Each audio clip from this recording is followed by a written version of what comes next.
지금 이번에 코로나 사태로 이렇게 많은 분들이 오셔서 좀 이렇게 흥성거려야 될 만해마을이 내린천에 아주 우렁찬 물소리와 또 그리고 안개비가 자욱하게 내리고 있어서 더욱 침착한 분위기로 있어서 여러분들과 함께 조금 가라앉을 수 있지만 제가 생각할 때는 도리어 아까 지인들하고 이런 말을 했는데요. 도리어 코로나라는 사태가 우리들에게 무엇인가 성찰을 하고 또 미래를 계획할 수 있는 그러한 좋은 침묵의 시간도 주고 있기 때문에 도리어 이러한 가운데 열리는 만해 축전이 어떻게 보면 만해 정신에 더 가깝게 나아갈 수 있는 기회도 되지 않을까 이런 생각을 해본다고 이렇게 얘기를 했었습니다. 그런 의미에서 오늘 제가 기조 강연이라고 했지만 여러분들에게 말씀드리고자 하는 이야기는 다름이 아니고 만해 선생의 진면목을 한번 알아보는 기회로 삼고 싶어서 우리가 학술대회를 만들었다는 뜻입니다. 그래서 제목은 기억과 풍문 그리고 역사라고 했지만 사실은 만해 선생의 말씀 그대로 이런 얘기를 제가 젊었을 때 선생님의 글들을 공부하다가 기억나는 대목이 있는데요. 진정한 사랑이라는 것은 완벽한, 완전한 이해의 또 다른 별명이다. 이런 얘기를 하셨습니다. 그러니까 정말 어떤 상대방을 우리가 사랑한다라고 얘기할 때는 그 대상에 대한, 그 상대에 대한 진짜 완벽한 이해가 선행이 돼야 되겠는데 제가 드리고자 하는 말씀은 결국은 우리가 만해를 너무 보고 싶어 하는 대로 또는 보이는 대로 자기가 보고자 하는 대로 뭔가 이렇게 일그러뜨린 그 거울로 보고 있는 게 아닌가. 그렇다면 그건 좀 바로 잡아야 되겠다 하는 뜻에서 사실은 이런 주제를 잡았죠. 그래서 우리 언론 미디어 쪽에서는 어떻게 만해 선생의 이미지를 우리가 계속 성형화하고 있으며 또 교과서라든가 우리 교육계에서는 만해 선생을 또 어떤 이미지로 투영하고 있는지 그리고 또 역사학계에서는 어떻게 또 보고 있는지 이런 것들을 사실 현장에 나와 있는 저로서는 좀 사실 궁금했습니다. 왜냐하면 홍성 우리 만해 선생의 탄생지에 있는 기념관을 가보면 거기에 있는 연보가 조금씩 다르고 또 성북구 쪽에 가보면 또 시무장에 있는 데서 보면 또 조금씩 다르고 또 남한선성에 있는 기념관에 가서 보면 좀 다르고 인터넷에 나와 있는 연보도 조금씩 다르고 이와 같이 가장 어떻게 보면 1차적인 자료 확정이 되어 있지 않은 가운데 만해 연구가 이루어지고 있다는 것은 무엇을 의미하는가? 그것은 그만큼 우리가 만해라는 한 인격을 보고 싶어 하는 대로 지금 보고 재단하고 있는 거 아닌가라는 회의를 사실은 오래전부터 갖고 있었고 그와 같은 회의를 개척하기 혁파하기 위해서 사실 우리 만해연구소는 아까 지금 사회자께서도 말씀하셨던 것처럼 만해로드 대장정이라는 것을 기획해서 실천한 바도 있습니다. 그것은 무슨 말씀이냐면 너무 만해 선생을 국내에만 국한시켜서 보고 있는 고정된 시선을 조금 탈피하고 싶었죠. 왜냐하면 그분은 어떻게 보면 세계를 향한 꿈이 상당히 컸었던 분이고 또 그렇게 실천을 몸소 했던 분인데 거기에 대한 이야기는 오히려 생략한 채 너무 국내에서의 활동만을 강조하고 있어서 그건 아니다라고 생각해서 저희들이 블라디보스톡이라든가 크라스키노 또 그리고 일본의 공화저 대학이라든가 그리고 동북 삼성 이런 데를 찾아서 살펴본 결과 역시 우리의 예상은 어긋나지 않았습니다. 아무튼 이와 같은 어떤 개인적이고 또 우리들이 공유하고 있는 문제점에서 만해 선생에 대한 어떤 이미지를 우리가 또 만들어내고 있는 당사자이기도 한데요. 여러분들도 아마 그런 경험들을 많이 갖고 계실 겁니다. 무슨 얘기냐면 사실 저는 이제 1970년 1월 5일부터 지금까지 일기를 쓰고 있는데 가끔가다 재미있는 일이 있습니다.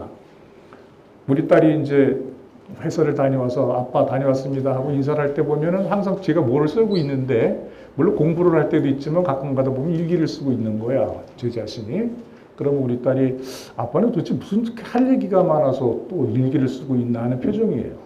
근데 저도 그 시선을 못 느끼는 바는 아니죠. 제 입장에서 보면 제가 나중에 내가 죽고 나면 이 일기를 한번 볼 텐데 과연 나는 왜 이렇게 일기를 많이 쓰고 있는가 이런 생각을 해봤을 때 그것은 솔직한 얘기로 이런 것과 연관이 됩니다. 제가 지금 이제 내년이 정년인데요. 그리고 따지고 보면은 한 2년만 있으면 사실 만해 선생이 입적한 나이가 됩니다.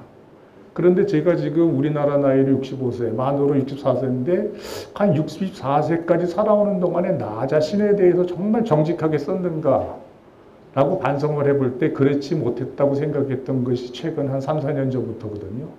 그래서 지난날의 기억들이라든가 제가 살아왔던 그 삶에 대해서 냉정하게 개인적으로 나를 탄핵하듯이 쓰고 있다 보니까 자꾸 양이 늘어나는 거예요. 그러니까 그 얘기는 뭘 말하냐면은 그만큼 제가 저 자신을 갖다가 어떻게 보면 미화시킬 수도 있었고 변명하기도 했고 합리화시킬 수도 있었던 얘기거든요.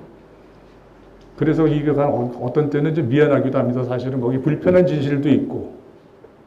그래서 이제 어떤 때는 한 대목을 읽어주면 왜 그런 걸 저한테 읽어주는 거야 하고 우리 마누라가 항의할 때도 있습니다. 그 당신 뭐 마음의 개운함을 위해서 이렇게 쓰시는 거냐 그래서 그건 아니지만 하여튼 좀 전반전에는 그러지 못했고 중반전에는 그러지 못했지만 후반전에는 좀 더 완벽하게 깨끗하게 털고 주고 싶어서 그러네 내가. 이런 얘기를 웃으면서 했는데요. 그 얘기가 이번에 그 한용운 선생이 남긴 그 회고담하고도 사실 관계가 되는 겁니다. 우리들은 뭐 한용운이라는 인격이 워낙 그 훌륭한 그 삶의 스펙을 보여줬기 때문에 그분을 갖다가 상당히 그 신성시하고 싶고 사실 그 아끼고 싶지만 저 개인의 경험으로나 여러분들의 경험으로 이루어 봤을 때도 사실 한용운 선생도 그 세상에다가 글을 발표할 때 정말 당신이 있는 그대로 모든 것을 갖다가 가감없이 썼겠느냐라고 하는 회의를 해볼 수가 있죠. 그랬을 때 그 한용운 선생이 남긴 글들을 보면 한 5편이 되는데 지금까지 역사학계에서 많은 이미지의 혼란이 벌어졌던 이유도 그 5편을 갖다가 철저하게 꿰어 맞추지 못했기 때문에 벌어진 하나의 착시현상과 말하자면 그 착종현상이 일어난 게 아닌가라는 사실 생각을 해서 저는 그 한용운 선생이 남긴 그 죽다가 살아난 이야기라든가 나는 왜 중이 되었나 남모르는 나의 아들 또 시베리아를 거쳐 서울로 북대륙의 하룻밤 그리고 조선불교 유신론 말미에 언급된 짤막한 글을 한번 자세히 살펴본 바가 있습니다. 그래서 그런데 이 글들이 조금씩 이렇게 다 다르고 그런 이유는 아무래도 지금 제가 말씀드린 것처럼 한 개인이 쓴 회고담이기 때문일 것이다라는 생각을 해보는 거죠. 사생활을 공개하는 글을 쓸 때 사실 아까 말씀드린 것처럼 자신의 감정이나 생각에서 자유로울 수 있는 사람은 많지 않을 것 같습니다. 더구나 우리가 알다시피 한용운 선생처럼 자기의 출가 과정을 이렇게 회고한 근대 승려들은 많지 않아요. 더구나. 말하자면 그는 억압이라든가 동일시, 합리화 또는 뭐 전치, 투사 그와 같은 방어 기제로 구성되는 내멸의 검열을 받으며 썼다고 할 수 있지 않을까 이런 생각이 드는 겁니다. 더구나 그 시대가 한용운 정도가 되면은 주목받고 있는 개인이었기 때문에 더 그와 같은 그 내면의 그 기제가 많았겠죠. 그래서 우리가 잘 알다시피 그 인지부조화 이론이라는 말이 있는데 여러분이 잘 아시는 대로 자신의 태도에 혹은 태도와 행동 사이 일관되지 않거나 모순이 존재할 때 이런 비일관성이나 모순을 불쾌하게 여겨서 이것을 감소시키려고 한다는 인지부조화 이론을 제시한 바가 있죠. 즉 자신이 믿는 것과 실제 일어난 일이 다를 때 부조화의 좌절을 겪게 마련 인간은 그 고통을 줄이고 극복하려면 믿음과 현실 중 하나를 바꿔야지만 현실을 바꾸기 어려우니까 결국 자기 믿음에 맞춰 합류한다는 겁니다. 특히 요즘에 뭐 언론을 보면은 그런 양상들이 많잖아요. 녹취가 발달한 세상이고 그런데도 한 사람은 했다, 들었다 그러고 한 사람은 절대 없다, 명예훼손죄로 고소하겠다. 이러는 게 그냥 너무 비일비재해서 정말 그런 걸 보면 인지부조화론이라는 게 절묘한 어떤 하나 이론이기도 하고 지금 대한민국 사회는 특히 이와 같은 그런 불신과 자기 확신과 자기 착오 속에 살아가고 있는 게 아닌가라는 생각이 들 정도입니다. 아무튼 한용운도 그런 면에서는 그 회고담에 분명히 빛과 그림자가 있다는 얘기를 제가 드리고 싶었던 것이고 아마 그런 면에서 오늘 발표하실 세 분들도 조금 참고가 되었으면 좋겠다고 생각합니다. 아무튼 그래서 그 두 번째 그 회고담의 빛과 그림자라는 건 한번 쭉 읽어보시게 되고요. 그 3쪽으로 넘어가서 잠깐 보면은 뭐 선생님을 뭐 헐뜯고자 하는 얘기가 아니라 앞에서는 19살, 뒤에서는 18살에 출가했다고 하더니 갑자기 지금으로부터 30년 전에 그때 무엇 때문에 서울로 향하였던 것이냐고 반문하기도 하고, 그런데 시베리아를 거쳐 서울로는 삼천리에 발표됐고 출가할 때 회임 중이었던 아내는 벌써 아들을 1904년에 낳았죠. 그런데 그는 여기서도 서울에서 무슨 조약이 체결되었다는 소식을 듣고 상경하다가 백담서로 들어갔다 말하고 있다. 결국은 1904년에 출가했다라는 말인데 본인이 정확하게 말했다가 또 다른 데서는 아주 10대 때 일찌감치 출가했다는 식으로 말하고 있어서 상당히 혼란이 오고 있는 거죠. 그러면 여러분들이 뭐 다 잘 아시다시피 사실은 그 한용호 선생에게는 그 출가라고 하는 것이 과연 진짜 어떤 속세의 번뇌를 끊고 출가를 한 것인지 아니면 어떻게 보면 그때 당시에 변혁하고 있었던 사회에서 새로운 가능성의 어떤 출구로서 출가를 했던 것인지에 대한 어떤 확실한 얘기가 우리가 좀 이렇게 검토가 되어야 될 것 같기 때문에 이와 같은 문제점을 제가 제시해 놨습니다. 자, 그런데 우리는 여기서 반드시 알아야 될 것 중 하나가 여기서 그가 현실 정치에 참여할 수 없는 좌절감을 출가라는 결단과 문자로 이루어진 상상의 세계를 통해 극복하려고 했던 선생이자 시인이며 혁명가였음을 우리는 반드시 기억할 필요가 있다. 가진 것이라고는 한학 쪽 소양밖에 없지만 시대의 동향에 민감했던 한용우는 갑오개혁 이후 급변하는 시대에 대처하기 위해서 일단 1896년이나 97년에 집을 나선 게 아닌가 이런 생각이 듭니다.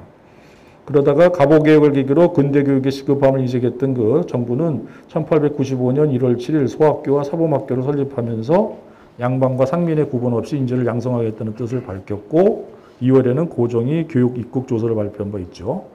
그러나 사정이 여의치 않자 다시 귀향했고 다시 암중모색 끝에 러일 전쟁으로 어수선하던 1904년 가을 무렵 최종적으로 출가를 단행했던 것으로 보입니다. 그래서 그 출가 시점이 특히 이렇게 그 혼란이 왔던 거 아닌가 이런 생각이 들죠. 그 다음에 이제 그런 얘기를 제가 쭉 써놓은 건데 오늘은 사실은 뭐 제가 이야기를 주로 이끌어 나가는 어떤 화자가 아니고 오늘 발표할 분들의 그 연구가 상당히 중요하기 때문에 저는 나머지는 읽어보시기를 하고 오늘은 그 후반부로 돌아가서 풍문과 역사 그 사이를 잠깐 같이 읽어보겠습니다. 자, 한 인간이 5페이지죠. 한 인간이 자신의 생애를 고스란히 조국에 바친다는 건 결코 쉬운 일이 아닙니다. 더구나 어느 한순간이라도 자신의 명예와 욕망에 집착하지 않고 사생활까지 거의 송두리째 내던질 수 있다면 그는 애국자라는 통속적인 표현보다는 차라리 초인이라고 불러야 할 겁니다. 그런데 한일 강제병합의 충격이 가시자는 1910년 9월 이런 이미지로 남아있는 한용운이 테라우치에게 승려의 결혼을 허락해달라는 건백서를 제출했습니다. 이후 이 주장은 관철하기 위하여 1인 통감의 권력마저 원용하자는 정치적 동기는 만일생에 씻을 수 없는 오점을 남겼다라고 하는 비난을 시작으로 해서 항일 친일의 패러다임에서만 본다면 한용운의 태도는 일관성도 없을 뿐만 아니라 이중인격제에 가까운 것이라는 그 지적마저 나왔고요. 심지어 이제 어떤 사람은 건백서 제출은 국내에 남았던 조선 사람들이 일본의 통치를 어쩔 수 없는 것으로 받아들였던 신뢰나로 거론하기도 합니다. 그러니까 이렇게 그 한용운의 행적을 둘러싸고는 아주 찬반 양론이 급격하게 그 벌어지고 있는 양상을 보여주는데 그 첫 번째 사례가 승려의 결혼에 관한 그 건백서인 것 같습니다. 그러나 그 맥락을 잘 살펴보니까 저 같은 경우 결론부터 말하면 한용운이 중천과 통감부에 제출한 승려 결혼에 관한 건백서는 과열된 유신론의 하나이기는 하지만 파천왕적이거나 친일적인 주장은 아닌 것 같더라고요. 그것은 애국계몽계 지식인들이 지지했던 인구 증산론의 일환으로 볼 수 있습니다.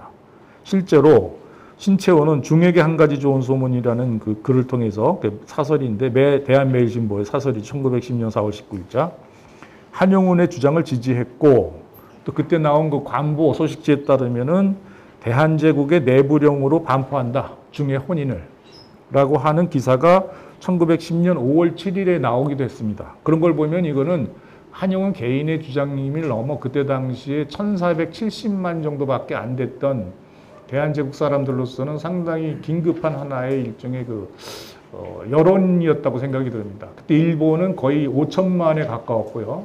대만까지 합하면 거의 뭐 5,500만이 넘었고 우리는 그때 한 1,460만 정도 되니까 한용운 선생 같은 경우 그 인구에 대한 어떤 그 인구가 국력이라는 것에 대해서 상당히 절감을 했을 가능성이 있는데 그게 한용운 개인만의 의견이 아니라 그때 오피니언 리더라고 할 수 있는 그 대한매일신보의 필진 중에 하나인 신채호 같은 사람도 거기에 동의를 하고 후원을 한 것을 보면은 이것은 어떤 그 시대적 정황과 맞물려서 이야기해야 될 그 얘기지 한 개인의 아주 강팍한 개성에 따른 하나의 결정은 아니었다 이런 생각을 하는 거죠. 그래서 이런 그 보도가 나왔는데 그런데도 우리는 이런 상황까지 고려하여 그가 건백서를 제출한 동기를 살펴보려고 한 바가 별로 없어요. 그는 말합니다. 부처님의 계율을 무시하여 승려 전체를 휘몰아 음계를 범하게 하고자 하는 것이 아니라 다만 그 자유에 일임하자는 것이다. 그러니까 이게 뭐 전면적으로 무조건 승려들은 결혼하게 하라. 그게 아니라 될 사람은 되고 안 될 사람은 안 된다라고 하는 대범한 차원에서 얘기를 했고 사실 따져보면 우리 고타마 시타르타도 이미 결혼을 했던 분이고 또 아내 자신도 사실 자기가 이미 벌써 출가하기 전에 애도 낳았던 그런 경험이 있는 걸 봤을 때 하나의 형식 논리에 얽매이지 말자 이런 생각을 아마 했던 것이 또 같고 또 그 전에 1908년에 일본에 가서 일본 불교의 실상을 봤을 때 그가 느낀 바도 있겠죠. 하여튼 그래서 했는데 너무 시대를 앞질러 나갔던 주장일까요? 승려 결혼에 관한 견해는 비록 단기간이었지만 일본의 조동종 대학에서 수학하고 돌아와 1910년 9월 23일 화산우스계 강사로 취임했던 학식이 선보한 한용운이 가졌던 확집이고 불교 개혁을 위한 과열된 유신론의 유신론이며 대중의 통념을 뛰어넘은 인구 증산론이었다고 우리가 보는 것이 더 실상에 맞지 않을까 이런 생각을 해보는 거죠. 그리고 이거는 뭐 작년에도 잠깐 발표했습니다만은 일본의 그 화융지라고 하는데 아주 선명하게 남아있는 한용운에 관한 기록입니다. 사실 어떻게 보면 한용운에 관한 행적을 가장 먼저 보도한 것이 바로 일본의 화융지라고 할 수가 있겠네요. 그러고 나서 제가 두 번째로 확인했던 것은 매일신보에 나타난 바로 여기 나와 있는 사문신수 그래서 1910년 11월 27일이 두 번째 만에 한용운의 행적을 요즘에 말하면 공공 영역이라고 그럴까요? 언론 미디어에서 다뤘던 것이 바로 이 두 편입니다. 그래서 다시 한번 우리가 여기서도 보면 한용운이라는 사람의 뭐라 그럴까요? 인격 내지는 그의 어떻게 보면 전투력 이런 걸 볼 수가 있는데 한국 유학생 한용운군 그래서 앞서 김태훈 군을 맞았던 아까 우리 기자님하고도 얘기했지만 한용운 전에도 이미 우리나라 불교계에서는 일본에 많은 유학생들을 보냈던 것 같은 예가 바로 여기 나와 있는 거죠. 김태훈이라는 사람의 행적도 한번 살펴볼 필요가 있겠는데 하여튼 김태훈 군을 맞았던 우리 동창은 5월 9일 다시 한용군을 맞이했다. 군은 한국 강원도 간성군 건봉사의 도제인지라 요즘 우리들과 함께 기상과 취침을 하고 있다. 물론 도래한 지 10여일이며 회화도 할 수 없다. 기자는 군이 편집국에 내방한 것을 기회로 그러니까 편집국에를 찾아왔다는 거죠. 이런저런 필담으로 물어보니 군은 임재종 사람인 듯하다. 이번 도일에 한 사람의 지인도 없이 그러니까 이분이 임재종 사람이라는 걸 스스로 밝힌 걸 봤을 때 나중에 임재종 운동을 일으키는 그 계기도 벌써 여기서 할 수가 있죠. 자기가 비록 찾아간 것은 조동종을 찾아갔지만 나는 임재종도다 라고 밝혔네요. 그래서 군은 그런데 이번 도일에 한 사람의 지인도 없이 단지 조동종 대본산이 영평사라는 걸 듣고 있었기 때문에 동경의 출장소를 방문했고 그리하여 히로츠 스님의 소개를 받고 본게 왔던 거. 근데 한 사람의 지인도 없었다는 말은 또 이건 좀 불가능한 얘기라고 생각됩니다. 왜냐하면 그때 당시에 다케다 한시 같은 사람들도 와 있었고 조동종의 우리나라 불교계. 그러니까 아무래도 그때 우리가 이제 종단이 아직까지 미처 정비되기도 전이니까 한용운이 우리 동국대학교 전신인 명진학교에서 수학하고 있을 때 그들하고의 관계가 있으니까 아무래도 추천서라도 받았다든가 아니면 어떤 인편에 가는 어떤 편지를 받았다든가 하는 것이 있겠죠. 하여튼 이런 것도 우리가 한번 생각할 필요가 있어요. 하여튼 그랬는데 참 대담하죠. 하여튼 조동종 본산이 있는 영평사라는 걸 듣고 있었기 때문에 영평사까지는 후쿠이라는 데가 있어요. 영평사가. 그래서 동경에서부터 300km나 떨어진 곳에 있기 때문에 아마 거기까지 못 갔을 것이고 동경에 나와 있는 출장소 거기를 가서 이제 말하자면 히로스라고 하는 스님을 만났는데 그 히로스라는 사람이 일본의 조동종의 거물이죠. 그러니까 거의 지금 말하자면 뭐라 그럴까 사무총장 그 정도 역할을 하는 사람이니까 필담을 하다 보니까 자네 참 대단하네. 알겠네. 그러면 우리 조동종에서 만든 학교에 가서 차라리 공부하는 게 좋겠다. 이렇게 해서 그 일본인의 추천을 받고 이제 지금은 고마자 대학이라고 알려진 곳에 와서 거기서 이제 단기 수학을 하게 된 것 같아요. 그러니까 한국인으로 한마디 하면 언어불통으로 지인도 없이 이향 사백리 하늘에 단신으로 노래하니 실로 감탄을 금할 수 없지 않은가. 덧붙이면 특색으로 시문은 상당한 솜씨인바 사조란에 실었다. 그래서 그때 12편의 한시를 거기 사조란에 실게 됩니다. 어떻게 보면 우리가 문인으로서의 한용운을 본다면 대단한 자긍심이 들 수도 있었던 계기가 아닐까요? 비록 한시지만 일본인들이 대단하다 그래서 코멘트까지 붙여서 그 잡지에다가 천사를 넣어서 이제 그렇게 썼다. 어떻게 보면 나중에 우리가 김사량이라든가 장혁주 같은 나중에 친일파 작가들이 또는 일본어로 된 문학 작품을 싣지 못해서 상당히 몸부림치던 거를 생각해 본다면 한용운은 1908년에 일본인들의 칭찬과 상찬 속에서 그죠? 이렇게 썼다. 한용운의 자존심이 상당히 상처가 나지 않았을 것 같아요. 그리고 자신감을 갖게 되었을 것 같고, 그리고 도서관을 이용하면서 그때 나온 책들을 저도 그랬지만 사실은 여러분들한테 고백하자면 일본도 한 번도 갔다 오지 않았는데 일본 문학 사상 명저사전이라는 걸 제가 35살 때 냈어요. 그것도 몇 페이지짜리 책이었냐면 1468페이지짜리 책을 냈어요. 왜냐하면 어순이 갖고 한자를 같이 읽을 수 있다 보니까 사실은 회화는 잘못하지만 번역은 할 수가 있었어요. 그러니까 한용운의 어떻게 보면 조선불교신론을 갖다 쓸 수 있어서 바탕이라든가 또는 승려로서 학습으로서의 자신감은 그 단기간이었지만 그 석 달 동안 이루어진 어떤 경험, 그 학습 경험이 엄청났을 거라는 생각이 들어서 시간이 되면 나중에 제가 그 학교에 한번 연구년은 이제 못 받겠지만 개인적으로도 방문해서 그 도서관을 한번 샅샅이 뒤져서 그때 당시에 지적 수준들을 한번 가늠해 보고 싶고, 그렇게 되면 조선 불교유신론의 어떻게 보면 속살도 좀 다 드러날 수 있지 않을까라는 생각을 개인적으로 갖고 있어요. 그렇게 되니까 보면 그 다음에 이제 돌아와서 장단 내인의 전설을 거한즉 장단과 화장사에서 청녀 승려를 교육하기 위해 학식이 선보한 교사 한용운 씨를 연빙하여 화산우숙이라 명명하고 이렇게 했다라고 하는 그 기사가 처음으로 한용운의 거치가 이제 기사가 될 정도다. 그러면 매일신보가 그때 당시 가장 유력한 신문이 유일한 신문인데 어떤 한 개인의 승려가 어느 학교에 교사가 됐는데 학식이 선보하다 이렇게까지 보고할 때는 한용운은 알게 모르게 벌써 이미 나름대로 네임밸류를 가지고 있는 승려로 1910년대는 벌써 등장했다라는 거죠. 그리고 앞서도 봤지만 승려 결혼에 관한 어떤 건백서까지 내는 스캔들을 일으키기도 했고, 하여튼 이렇게 해서 이런 상황이 이런 것이 있어서 일부를 보여드렸습니다만은 그럼에도 불구하고 우리는 여전히 그의 삶과 문학을 소문의 벽에 가두거나 감상의 강물에 밀어넣고 있어서 만국의 울분을 참지 못해 동북삼성으로 망명의 첫걸음을 내딛다.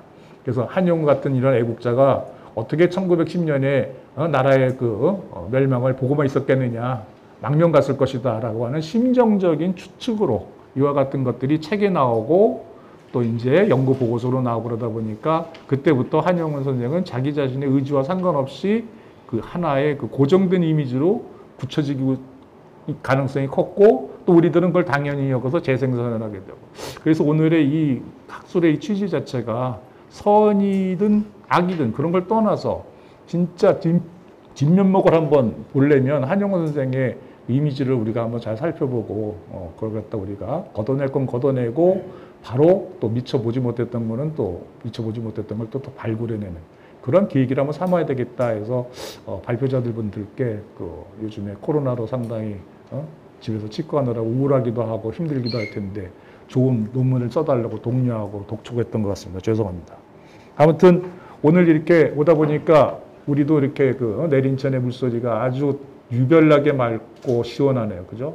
근데 역시 한용운 선생님이 이미 스타라서 그런지 모르지만 1932년 8월 1일 날 해인서를 찾았더라고요. 그랬더니 그 도반 승려들이 뭐라고 그랬냐면 선생이 오셔서 비가 옵니다. 용이 출동을 하니 비가 아니 오겠습니까? 누가 썼는지 사무실 칠판에 이상한 글이 씌어 있었습니다. 인용, 승훈, 입취산 이라는 글이 씌어 있는데 이것도 이상한 일입니다. 선생이 조금 일찍 왔으면 비가 벌써 왔지 않다. 이것은 나 이름이 용어님으로 하는 말이다 이런 얘기가 있네요. 이처럼 그 한용운 선생에 대한 그 벌써 그 여러 가지 덕망, 품평, 명성은 컸던 것 같은데 아무튼 그럼에도 불구하고 이런 한용운에 대해서 또 이능호 같은 사람은 여기도 나온 것처럼 그 성정은 또한 급하고 그 마음은 매우 모질고 성정은 또한 급한 인간이다. 그리고 또 은일하에 머무는 삶에서 변화를 꾀한다. 아주 그래서 이능화 선생 같은 분은 아주 정확하게 한용운에 대한 제가 볼 때는 정확한 것 같습니다. 그런 말하자면 정중동의 미학을 실천했던 한용운에 대해서 아주 좋은 평가를 해줬다고 생각하는데 과연 우리들은 그 이능화의 그 평가의 그 범주 내에서 잘 하고 있는지 과연 그의 면목을 우리가 정말 제대로 전달하고 있는지 아마 이런 것들을 한번 우리가 봐야 되기 위해서 이런 학술회를 했습니다. 하여튼 뭐 아까 10분 하려고 그랬는데 이런 말이 좀 길었네요. 죄송합니다. 오늘 기조 강의 이거로 마치겠습니다. 감사합니다. 네, 잘 들었습니다.